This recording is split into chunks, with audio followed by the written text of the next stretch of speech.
जय श्री राधे। कार्तिक महात्म का 28वां अध्याय। धर्मदत्त ने पूछा, हे देवराज, जय और विजय ने अपने पूर्व जन्म में ऐसा कौन सा पुण्य किया जिससे भगवान विष्णु का रूप धारण करके वे उनके द्वारपाल हुए। प्राचीन काल में वृणबिंदु की पुत्री देवहूति से कर्दम ऋषि द्वारा केवल देखने मात्र से ही 2 सुंदर बालक उत्पन्न हुए। उनमें से बड़े का नाम जय और छोटे का नाम अजय हुआ। बाद में देवहूति के गर्भ से कपिल देव जी भी हुए। जय और अजय दोनों ही विष्णु जी के बड़े भक्त और धर्मात्मा थे। दोनों ही नित्यपति अष्टाचार मंत्र का जाप करते थे और विष्णु जी का व्रत करते थे।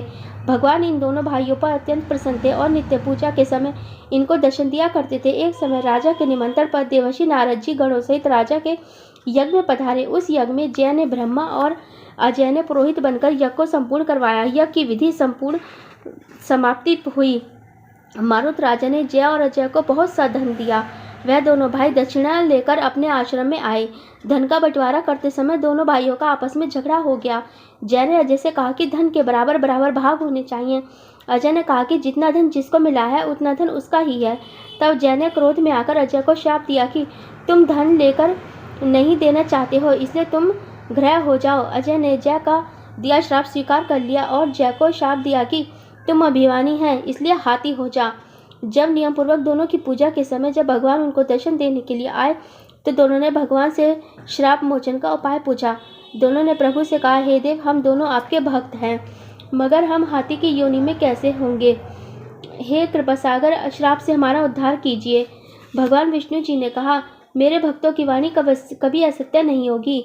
यमराज भी इसको अन्यथा नहीं कर सकते। पूर्व काल में मुझे भक्तराज प्रहलाद के कहने पर स्तंभ से प्रकट होना पड़ा था और राजा अम्बरीश के कहने पर 10 अवतार लेने पड़े थे। अतः तुम दोनों अपने श्रापों को भोग मेरे लोक को प्राप्त हो जाओगे। इतना कहकर विष्णु जी अंतर्ध्यान हो गए।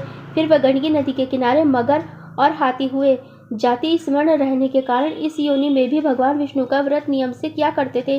एक दिन कार्तिक की पूर्णमासी को वह हाथी स्नान करने को गंडक नदी में गया। वह पिछले जन्म का श्राप स्मरण करके मगर ने हाथी को पकड़ लिया और हाथी ने भी श्री विष्णु जी का स्मरण किया।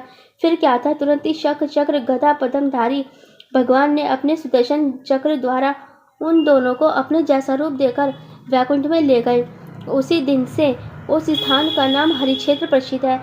चक्र के आघात से वहां के पत्थरों में भी चिन्ह बने हुए हैं। वह दोनों जय और अजय के नाम से आज तक संसार में प्रसिद्ध है। हे प्रिय, आपने विष्णु जी के द्वारपालों के संबंध में जो प्रश्न किया था उसका विस्तृत उत्तर मैंने दे दिया है। इसलिए हे देज, तुम भी ईर्ष्या और देश को त्याग कर नित्य भगवान विष्णु का व्रत करो। जगत के प्रत्येक जीवन को समदृष्टि से देखो। तुला, मकर और मेष की संक्रांति से नित्य प्रातः स्नान किया करो। तुलसी वन की रक्षा किया करो। एकादशी व्रत किया करो।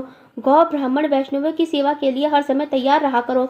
व्रत करने वालों को मसूर दाल और बैगन के साग को कदापि प्रयोग न करना चाहिए। हे धर्मदत्त, ऐसा करने पर तुम शरीर त्याग कर हम लोगों के समान गति पाओगे।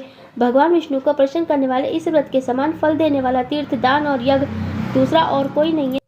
हे विप्र, तुम धन्य हो, क्योंकि तुमने विष्णु को प्रसन्न करने वाला व्रत किया है, जिसका आधा फल तुमने कलह को दिया है। उसके बाद हम कलह को वैकुंठ में ले जा रहे हैं। तब नारद जी ने कहा, हे राजन, इस प्रकार धर्मदत्त को विष्णु भक्त का उपदेश देकर कलह को साथ लेकर विष्णु के पार्षद वैकुंठ को चले गए और धर्मदत्त भी उनके आदेशानुसार विष्णु के व्रत में तत्लीन हो गया।